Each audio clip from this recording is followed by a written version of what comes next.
The heavy glass door of Apex Boxing Gym swung open, admitting a woman whose presence seemed immediately out of place. Sarah Mitchell stood in the doorway. Her 5'6" frame, dressed in simple gray slacks and a navy cardigan. A leather messenger bag slung across her shoulder.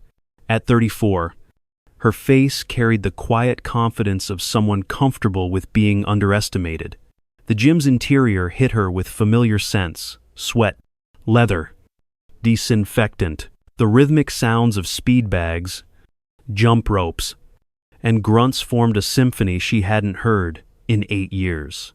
"Can I help you, ma'am?" asked a muscular young man behind the front desk, his tone suggesting she'd wandered in looking for a Pilates studio. "I'd like to sign up for a membership," Sarah replied, her voice softer than expected from someone entering this testosterone-saturated domain. The attendant, Dion, according to his name tag, raised an eyebrow. "We don't really do cardio kickboxing classes here. This is a boxing gym. Professional training."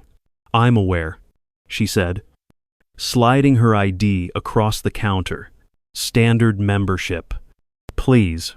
As Dion processed her paperwork, Sarah's gaze drifted across the gym.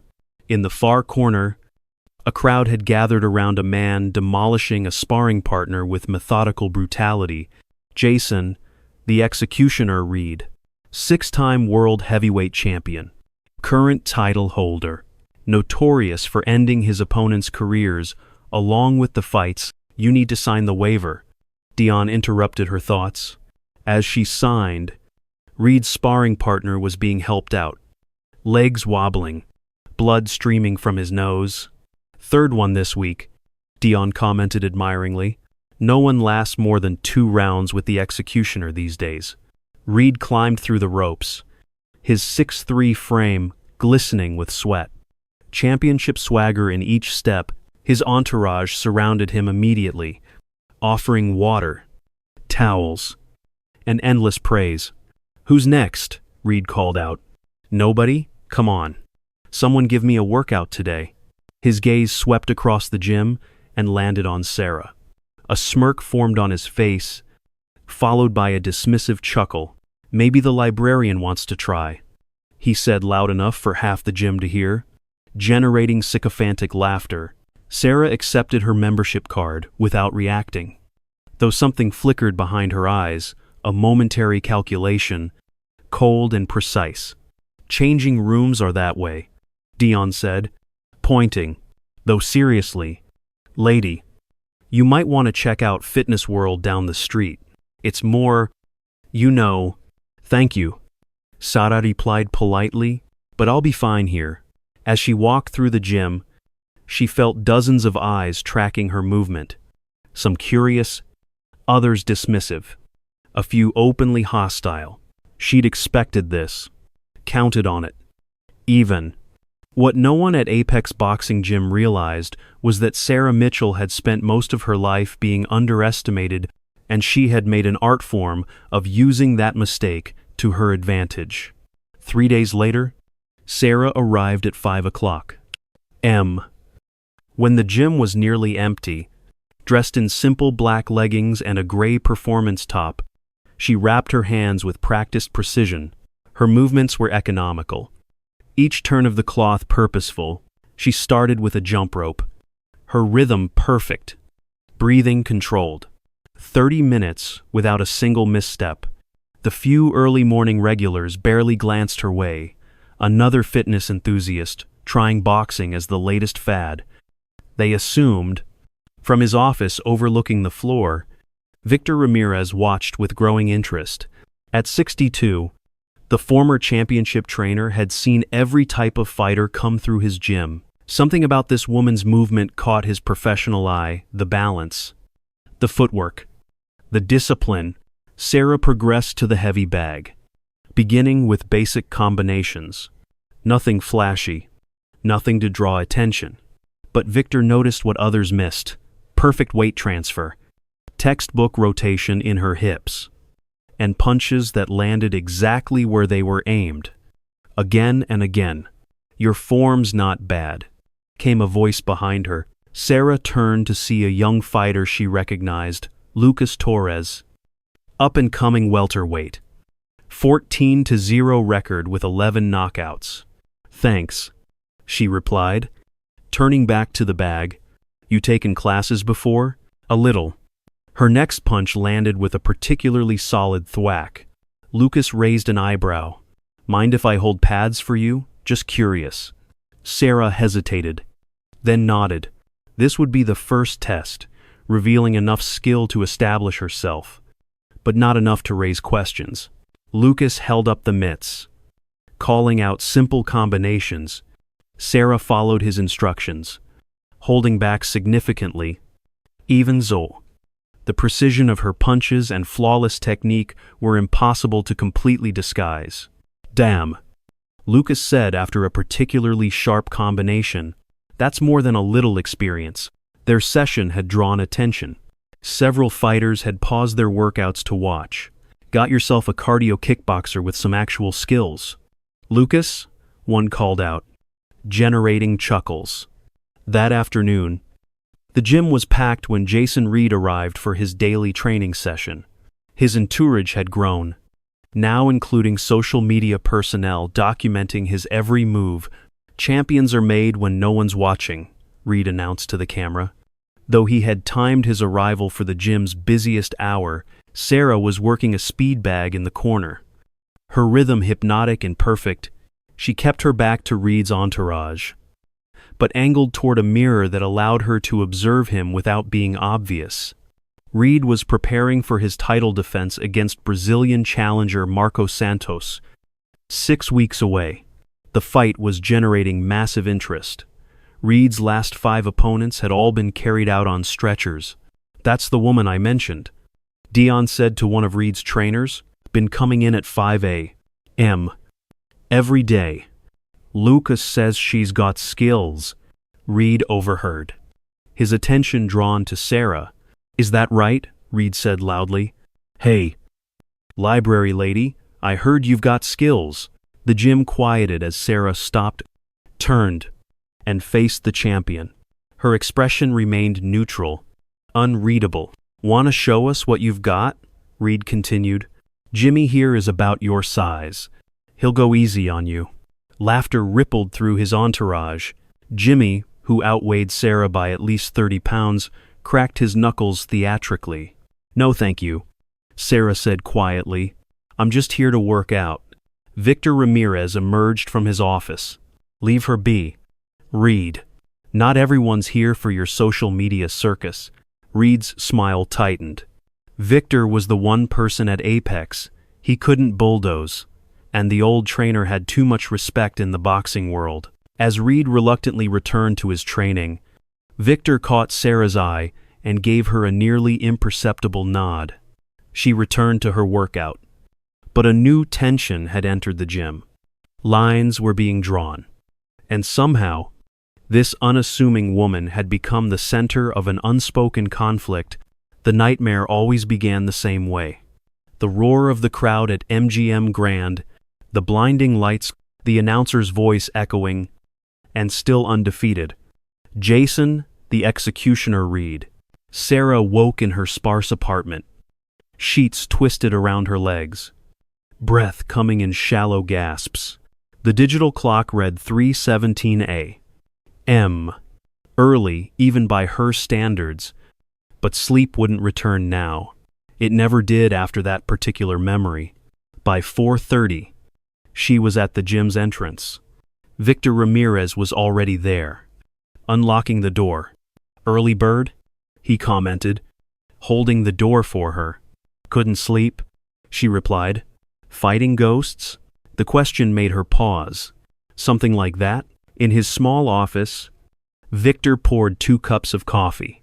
So, he said, settling into his chair, you want to tell me what Sarah Mitchell is doing in my gym? Her face remained impassive, but something flickered in her eyes. Getting in shape? Like everyone else. Sure. Victor nodded. And I'm here because I love paperwork. He sipped his coffee. You were good. National Golden Gloves champion at 19. Turned pro with a 16-0 record. Olympic alternate. Then nothing. Like you vanished. You've been checking up on me? I know every serious fighter of the last 40 years. Victor leaned forward. The question is, why is Sarah Mitchell suddenly training at the same gym as Jason Reed? Sarah stared into her coffee. You remember my brother? Michael? Victor's expression softened. Middleweight. Good technical fighter. He had a bout with Reed about 8 years back. Right. Before Reed was champion, it was Reed's breakthrough fight. Sarah said flatly, the one that got him his title shot? I remember now. Michael took a bad knockout. 11th round. Sarah corrected. He never regained consciousness. Victor closed his eyes briefly. I'm sorry.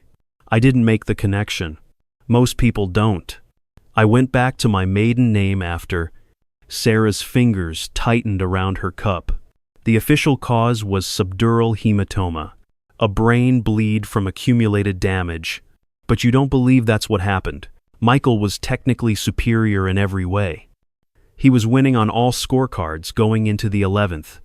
Reed was desperate. Sarah finally met Victor's eyes. 3 minutes before the round, Reed's corner gave him something. The commission tested him after Michael's death, but found nothing. By then, whatever they used was out of his system. That's a serious accusation. I spent 2 years trying to prove it. Filed complaints. Hired lawyers. The bitterness in her voice was palpable. Reed's manager, Carter Williams, has connections everywhere. The investigation was closed. Case settled with a confidential agreement my parents signed while I was unwell. Victor studied hair. And now? Now I have evidence. Sarah said quietly. Reed's been using designer steroids and stimulants for years. His entire career is built on fraud. And in 6 weeks, he's going to do to Marco Santos what he did to my brother. What kind of evidence? Financial records tracing payments to a lab in Mexico, testimony from a former assistant, and a flash drive with Williams's entire operation documented. If this is true, you should take it to the commission. To the press. I tried. The commission is influenced by Williams. Without someone credible backing me, no major outlet will risk the lawsuit. Sarah leaned forward. That's why I'm here. I need someone with standing in the boxing world to help me expose them. 10 minutes later, they stood alone in the gym. Sarah, hands wrapped, faced Victor holding focus mitts. Everything you've got, Victor instructed. What followed left the veteran trainer speechless.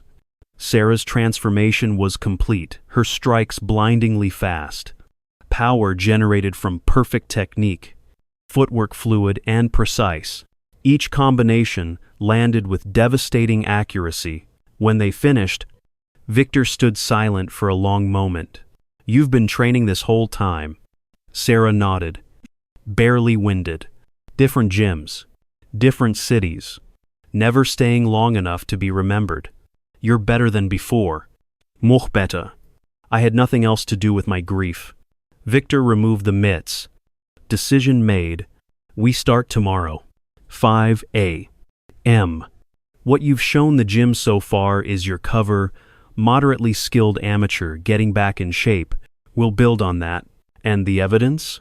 I need to see everything.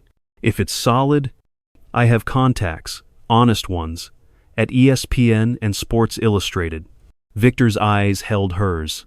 But Sarah, be clear about what you want. Justice, exposure, or revenge? Justice is what I'm after, Sarah replied, though something cold flickered in her eyes. Revenge is just a potential fringe benefit. Over the next 2 weeks, Sarah's presence at Apex became an accepted fixture. She maintained her early morning sessions with Victor, then transitioned to a more restrained regimen when others arrived. Lucas Torres became an unexpected ally, occasionally holding pads for her. His genuine respect provided a buffer against lingering skepticism from others. Your cross is getting serious, Lucas commented after a particularly crisp combination. Good teacher, Sarah replied, nodding toward Victor. Their conversation was interrupted as Jason Reed's entourage burst through the doors. His training sessions had grown increasingly theatrical. Today he arrived with a documentary crew. Just get natural footage, Reed instructed, me in my element, showing why I'm the greatest champion of this generation. Sarah kept her focus on the speed bag, but in the mirror, she caught Reed looking her way more than once. Your project is drawing attention, Victor murmured as he passed. Williams was asking about you yesterday? Good. Sarah replied quietly. Everything is proceeding as planned. The next day, a sleek black Bentley pulled up outside the gym. Carter Williams, Reed's manager and the architect of his career, stepped out at 55. Williams maintained the physique of a middleweight and dressed with calculated elegance. Sarah was working with Victor when Williams entered, his presence immediately changing the energy of the gym. Everyone knew his influence extended far beyond Reed's career. He controlled venue contracts, broadcast rights, and more. Victor, Williams called out, voice jovial, though his eyes remained calculating. Good to see you, old friend. Carter. Victor acknowledged with professional courtesy but no warmth. Williams's gaze drifted to Sarah. And who's this? Don't believe we've met? Sarah Mitchell, Victor said before she could answer. New member. Getting back in shape. Williams extended his hand. Carter Williams. I manage Jason and a few other fighters. Always good to see new faces in the gym, especially such lovely ones. Sarah shook his hand briefly. Nice to meet you. Williams maintained his grip a moment longer than necessary. Mitchell. Why does that name sound familiar? Common name. Sarah replied evenly. Indeed. Williams released her hand, but his gaze remained fixed. Probing. Have you been following Jason's career long? His fight with Santos is shaping up to be the event of the year? I'm just here to train. Mr. Williams. I don't follow professional boxing much these days. Is that so? Williams smiled. Shark-like. Victor must see something special in you. He doesn't train weekend warriors. Sarah has natural talent. Victor interjected. But she's not looking for a manager. Carter. As Williams walked away to join Reed, Victor and Sarah exchanged a look. He knows, Sarah said quietly. He suspects. Victor corrected. Different thing. But we need to accelerate our timeline. That evening, Sarah returned to her apartment to find the door slightly ajar. Inside, nothing seemed disturbed at first glance, but her trained eye noticed subtle differences. A drawer not fully closed, her laptop at a slightly different angle. The message was clear. They knew where she lived. Sarah calmly checked her laptop. As expected, it had been accessed. She smiled slightly. The computer contained nothing important. The real evidence was secured elsewhere. Her phone buzzed with a text from Victor. Meeting set, Sports Illustrated. Tomorrow, 9 p.m. Bringing the evidence? Sarah replied, Yes, they've searched my apartment. Victor's response came quickly, Stay at my place tonight. Address attached. Separate entrance in back. As she packed, her phone buzzed with an unknown number. Walking away 8 years ago was smart. Should have stayed away. Not too late to make the right choice. The threat was expected, but seeing it made everything real in a new way. She was poking a dangerous beast, one that had already taken her brother's life. She typed back. You made one mistake 8 years ago. You're about to make another. Victor's backyard apartment was sparse but secure. A converted garage with reinforced doors and windows. Used to train fighters here before opening Apex. He explained. Sports Illustrated is sending Catherine Chen. Victor said. One of the few journalists with integrity and backbone to run with this story if the evidence holds up. It holds up, Sarah assured him. Sarah produced an encrypted flash drive. Everything's here. Bank transfers to Mexican labs specializing in designer steroids. Communications between Williams and doctors about masking agents. training schedules coordinated with drug protocols. She connected it to Victor's laptop. And this? She opened a video file showing Reed in his dressing room before the fight with Michael. The footage showed someone from his corner administering an injection. "Where did you get this?" Victor asked. Stunned. Michael had a friend on the event staff. He was suspicious about Reed's rapid improvement. The injection itself isn't proof. They claimed it was B12. But combined with the financial records showing payments to Alejandro Vargas, the chemist who developed designer steroids for Olympic athletes? Sarah nodded. Williams paid him over $2 million in consulting fees, timed perfectly with Reed's championship run. This is bigger than Reed versus your brother. This implicates the World Boxing Association, testing protocols, maybe even broadcast partners who looked the other way. The meeting with Catherine Chen took place at a 24-hour diner, far from both Apex Gym and Sports Illustrated offices. For an hour, they reviewed the material together. "This is explosive," Catherine finally said. "With your permission, I'll have our legal team review everything immediately. If it checks out, and I believe it will, we can run the story the day after the Reed-Santos fight." "Why wait?"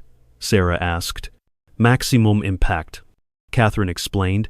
"If we run it before, Williams will have legal maneuvers prepared to potentially block publication. After the fight, with worldwide attention still focused on boxing, the story will be impossible to contain." The following morning, Sarah arrived at Apex to find the atmosphere transformed. Reed was holding court in the main ring, conducting what appeared to be an open challenge. "Who thinks they can last 3 minutes with the champ?" Reed called out, playing to the cameras. $1,000 cash to anyone who can stay on their feet. Several gym members had already tried and failed, some nursing bloody noses or wobbly legs on the sidelines. Lucas was currently in the ring, faring better than most but clearly outmatched. When Lucas finally staggered out after a particularly vicious combination, Reed's gaze found Sarah. "How about you? Library lady," he called out. "You've been training hard. Want to test yourself against the best?" The gym fell silent, all eyes turning to Sarah. This was no coincidence. Reed or Williams had orchestrated this moment to either humiliate her or force her to reveal her true skills. Victor appeared at her side, speaking low. "Don't do it. He'll hurt you intentionally if you hold back. And if you don't..." Sarah handed Victor her water bottle. "Decision made. Sometimes you have to play their game to change the rules." She stepped forward, the crowd parting. 3 minutes, she said, her voice carrying in the hushed gym. "I accept." The gym erupted in a mixture of shouts, cheers, and concerned objections. Victor tried to intervene, but Sarah was already approaching the ring with calm determination. "This is a bad idea," Lucas warned, intercepting her at the steps. His lip was split, eye swelling. "He's not playing around today. I'll be fine," Sarah assured him. Accepting the headgear and gloves, Reed bounced on his toes in the center of the ring. "Don't worry. I'll go easy on you. Wouldn't want to mess up that pretty face." As Sarah climbed through the ropes, she spotted Carter Williams at ringside, watching with intense focus. This was his idea, not Reed's, a calculated move to either expose or intimidate her. Victor appeared in her corner, looking grim. "Stick and move," he advised. "Just survive the 3 minutes. 3-minute round," announced Reed's trainer, acting as referee. "Champions rules." "What are champions rules?" Sarah asked. Reed grinned. "Means I decide when you've had enough." The makeshift referee called them to center ring. Reed immediately invaded Sarah's space, towering over her. "Last chance to back out. Library lady." Sarah met his gaze without flinching. "Timer starts when the bell rings." The bell sounded, and Reed immediately launched forward with a thunderous jab meant to end things quickly. To everyone's shock, Sarah slipped the punch with a subtle movement, creating an angle that left Reed punching air. Reed's surprise quickly turned to irritation. He pressed forward with a combination: jab, cross, hook, textbook power punches that had demolished countless opponents. Sarah's defensive movement was economical and precise, each evasion requiring minimal energy while making Reed's attacks look clumsy. "Stop running and fight," Reed growled, frustration mounting as the first minute passed without him landing a clean shot. "You need to catch me first," Sarah replied, her voice calm. The comment triggered something in Reed. His attacks became more aggressive but less technical, leaving openings that Sarah chose not to exploit. She was revealing her defensive skills while still concealing her offensive capabilities. By the 2-minute mark, Reed was breathing heavily, more from frustration than exertion. The gym had fallen completely silent, the spectacle unfolding before them, defying all expectations. "Enough games," Reed snarled, and launched a right hook with bad intentions behind it. Sarah saw it coming, the same punch that had ended her brother's life. Time seemed to slow as she made a split-second decision. Rather than avoid it completely, she partially blocked it, absorbing some impact and allowing herself to be knocked back against the ropes. Reed immediately pressed his advantage, trapping her in the corner and unleashing a barrage of punches. Sarah covered up effectively, minimizing damage while appearing more vulnerable than she was. With 15 seconds left in the round, Reed stepped back slightly to launch his signature finishing right cross. In that fraction of a second, Sarah saw her opportunity. What happened next occurred so quickly that many observers would later disagree about the sequence. Sarah slipped Reed's punch by millimeters, simultaneously stepping inside his guard. Her counter left hook connected with perfect placement on Reed's jaw, not with full power, but with precise location and timing. Reed's eyes glazed momentarily, his knees buckling before he caught himself on the ropes. It wasn't a knockout, but it was unmistakably a moment of vulnerability from a champion who prided himself on invincibility. The bell rang, ending the 3 minutes. The gym erupted in chaos. Reed's corner rushed in, surrounding him protectively while casting accusatory glances at Sarah. The other gym members were shouting, some in disbelief, others in newfound respect. Sarah calmly removed her gloves and headgear, handing them to Victor. "You couldn't resist, could you?" he muttered. "I showed enough to be credible, not enough to be a threat." Sarah replied quietly, "It's called calibration." As she climbed out of the ring, Carter Williams blocked her path. His public smile was in place, but his eyes were cold with recognition.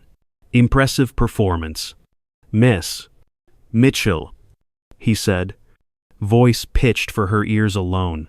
"Or should I say Mitchell Reynolds, Michael's sister, if I'm not mistaken." Sarah met his gaze. "You have a good memory, Mr. Williams. I remember everyone who could become a problem." His smile never wavered. "We should talk privately sometime soon, about old grievances and new opportunities." "I'm not interested in opportunities." "No?" Williams raised an eyebrow. "Perhaps you're interested in self-preservation." "Then, some doors, once opened, can't be closed again." Reed pushed through his entourage, face dark with anger and wounded pride. "Lucky shot," he spat, though there was new wariness in his eyes. "Caught me while I was taking it easy on you." "Of course," Sarah replied neutrally. "Thanks for the round." She turned away, but Reed grabbed her arm. "I want a rematch. Tomorrow, no headgear. That's enough." "Jason," Williams intervened smoothly, "you have Santos to focus on." As Sarah walked away, the gym buzzing with excited conversations, she felt Williams's eyes following her. The confrontation had accelerated the timeline. Williams knew exactly who she was and why she was there. The fallout from the sparring session was immediate.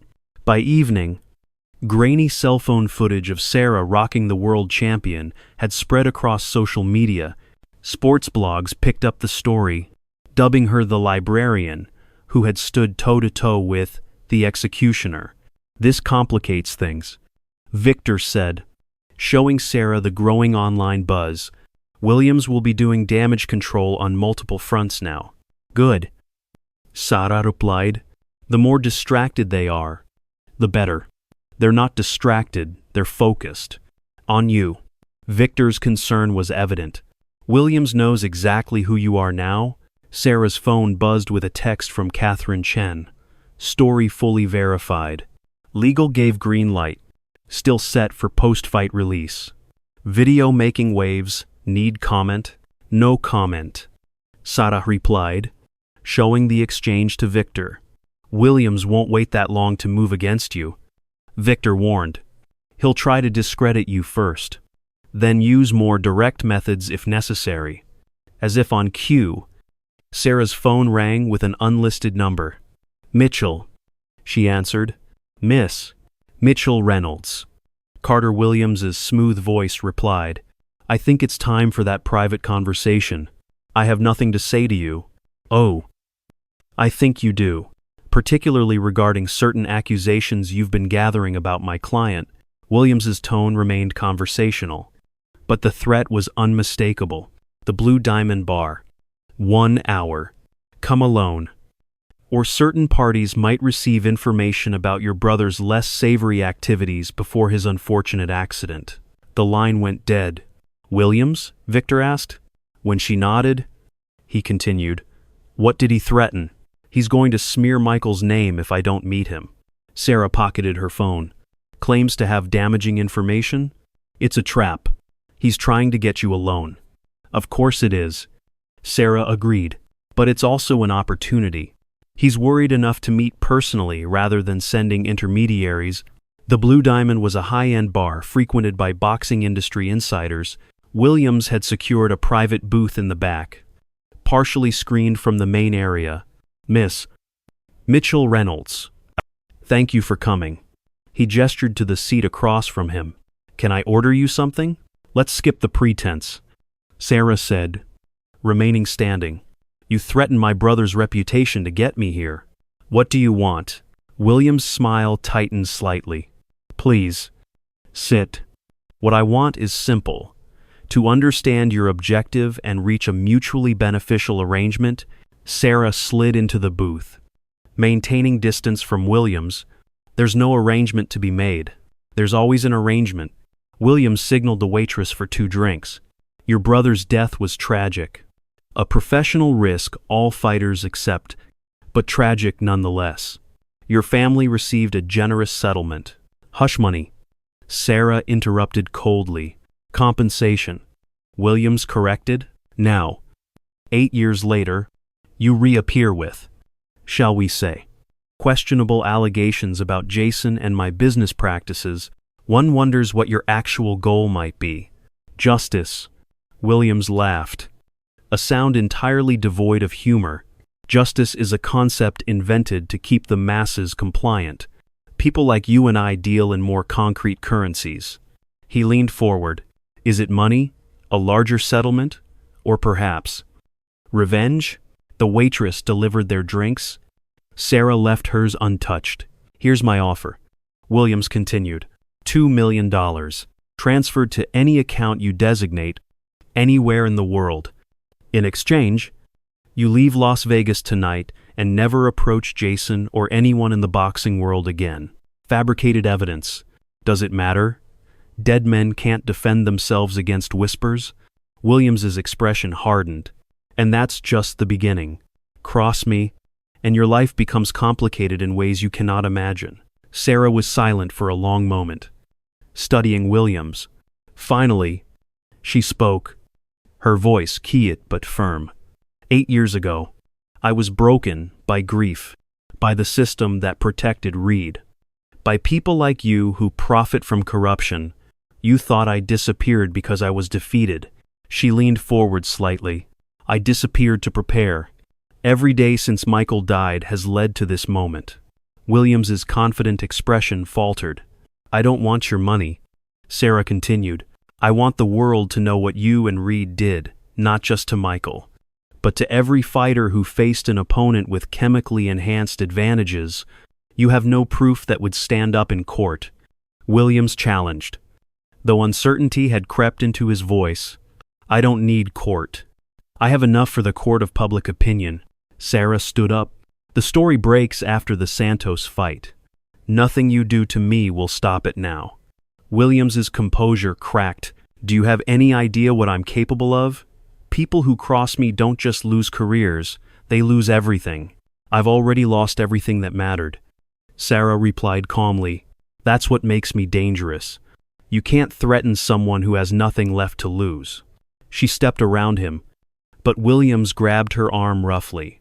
We're not finished. What happened next occurred with fluid precision.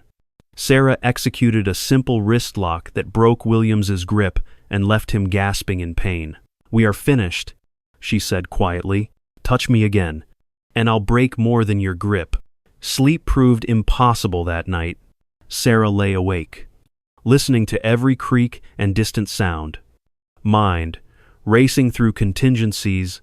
Williams wouldn't wait long to retaliate.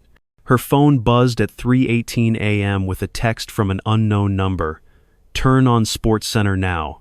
Sarah reached for Victor's tablet and pulled up the 24-hour sports news channel. The lead story made her blood run cold. Breaking. World Championship bout in jeopardy as challenger Santos demands additional drug testing. The report continued. Brazilian challenger Marco Santos has requested enhanced testing protocols just days before his championship fight with Jason Reed, citing disturbing information from credible sources about potential performance-enhancing drug use. The camera cut to Reed himself at an impromptu press conference. This is complete nonsense. Reed declared, I've never failed a drug test in my career. Santos is trying to get in my head. Williams appeared on screen, composed and authoritative. We've identified the source of these defamatory claims, he stated. Legal action is already underway against certain individuals attempting to manipulate this championship event for personal vendettas. Sarah knew with cold certainty that certain individuals meant her. Williams was laying groundwork to discredit her before the Sports Illustrated story broke. Her phone rang. Catherine Chen. I'm guessing you've seen the news? The journalist said. Yes. Williams is getting ahead of the story. He's contacted our publisher directly with threats of legal action if we run unsubstantiated allegations against Reed or his management. Catherine's voice was tense. They're pressuring us to reveal sources and evidence. Will your editors stand firm? For now. But Williams has hired Garrison and Mueller, the same law firm that shut down 3 major sports doping exposés in the past decade. Catherine paused. We need to accelerate. I'm pushing to break the story tomorrow instead of waiting until after the fight. The next hours were chaotic. Sports Illustrated accelerated their timeline. Planning to publish that evening, Victor arranged security for both of them, and they relocated to a secured hotel suite under assumed names. By late afternoon, breaking news alerts announced the WBA had ordered special testing protocols for both Reed and Santos to be conducted immediately by an independent laboratory. Williams is trying to get ahead of this, Victor observed. If Reed passes these tests, he'll use it to discredit everything in our story. He won't pass, Sarah said confidently. Reed's been on these substances so long his body depends on them. Sarah was contemplating Williams's next move when her phone rang, an unlisted number. Mitchell, she answered cautiously. It's time to end this. Sarah. Jason Reed's voice, stripped of its media polish, sounded both angry and strangely vulnerable. You? Me. Tonight. No cameras. No officials, just us. Sarah put the call on speaker. What are you talking about? Reed? You know exactly what I'm talking about. The gym? Midnight. Bring Victor if you want a corner. I'll be alone.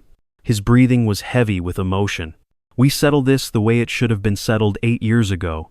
This isn't about fighting you. Reed. This is about exposing the truth. The truth? Reed laughed bitterly.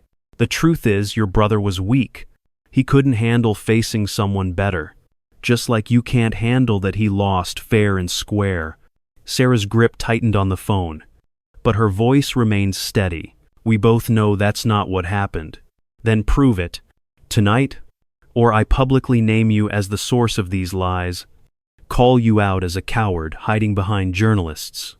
The call ended abruptly. It's a trap, Victor said immediately. Williams is using Reed to draw you out? Of course it is. Sarah agreed, but it's also a sign of desperation. If Reed beats you badly tonight, they can paint tomorrow's exposé as the bitter accusations of someone who failed in the ring. Catherine realized. At precisely 9 p.m., the Sports Illustrated exposé went live across all platforms. The headline, Champion's Blood, Inside the Doping Operation Behind Jason Reed's Boxing Empire. Within minutes, the story exploded across the sports world. The WBA issued a statement announcing an investigation and temporarily suspended the championship bout despite objections from Victor and Catherine. Sarah decided to meet Reed at midnight. The security team established a perimeter around Apex Gym. As midnight approached, Sarah entered the darkened gym. Reed sat alone on a stool in the ring, head bowed. You actually came, he said, his voice hoarse. Didn't think you would. You asked for the truth? Sarah replied, face to face. Here I am. Reed studied her with bloodshot eyes. They're saying my whole career was a fraud. Every fight, every title defense, all questioned because of your story. Not my story. The truth. The truth. Reed repeated bitterly. What do you know about truth? You weren't there. I saw my brother die in that ring. Sarah said quietly. I saw the man who killed him celebrated as a hero. Reed flinched visibly. I didn't kill him. The fight killed him. The sport killed him. He stood suddenly. You think I wanted that? You think I enjoyed watching him die? I think you enjoyed winning at any cost. Sarah replied, I think you let Williams convince you that the substances were just another tool. You don't understand the pressure, Reed shouted. One loss and everything disappears. The money, the respect, everything. My brother understood pressure. He just wasn't willing to cheat. Reed faced her directly. Is that what you came to say? To call me a cheater to my face? I came because you deserve to hear it directly from me. Not from headlines. Sarah climbed into the ring, maintaining distance but meeting him on equal footing. And to see what was left of the man behind the myth. Something shifted in Reed's expression. And what do you see? Someone who might still redeem himself. Sarah said honestly, not by denying the truth, but by accepting it and helping change the system that corrupted you. Reed laughed hollowly. Redemption? My career is over. Everything is gone. Your career as champion is over. Sarah agreed. But your life isn't. You have a choice about what kind of man you want to be next. Reed stared at her, bewildered by her lack of vindictiveness. He had expected hatred, accusations, perhaps physical confrontation. Why aren't you furious? He finally asked. Why aren't you trying to hurt me? Because that wouldn't bring Michael back. Sarah answered simply, and you were as much a victim of Williams's system as anyone, just a different kind of victim. Reed sank back onto the stool, the fight draining from him. I don't know if I could have beaten your brother clean. No. Sarah agreed. We won't ever know. Finally, Reed looked up. What happens now? You make a choice. Sarah said, about what kind of truth you want to tell. The following morning, news outlets led with an unprecedented joint press conference. Jason Reed, stripped of his title, sat flanked by Sarah and Marco Santos as he admitted to using performance-enhancing substances throughout his career. Michael Reynolds died because of an uneven playing field I helped create. Reed stated, looking at Sarah, no apology can undo that harm, but I can help ensure it never happens to another fighter. The press conference announced the Reynolds Clean Boxing Initiative, a foundation established by Reed, Santos, and Sarah to advocate for rigorous testing protocols and lifetime bans for fighters and managers involved in doping. In the following weeks, the boxing world experienced a reckoning. Williams faced multiple federal investigations. The WBA underwent complete restructuring after several commissioners resigned in disgrace. 2 months later, Sarah stood in the Reynolds Training Center, the renamed and remodeled Apex Gym, now a nonprofit program for disadvantaged youth with strict anti-doping education. Victor served as head trainer. Reed had transformed remarkably, dedicating himself to anti-doping education and working with young fighters. As she unwrapped her hands after a training session, Sarah touched the commemorative plaque bearing Michael's name. True victory comes not from dominating others, but from elevating the sport we love. We did it. Michael, she whispered, not the way I planned, but maybe the way it needed to happen. The woman who had been overlooked and underestimated had transformed her personal quest for justice into something larger than herself, proof that sometimes the most devastating punch is the one no one sees coming.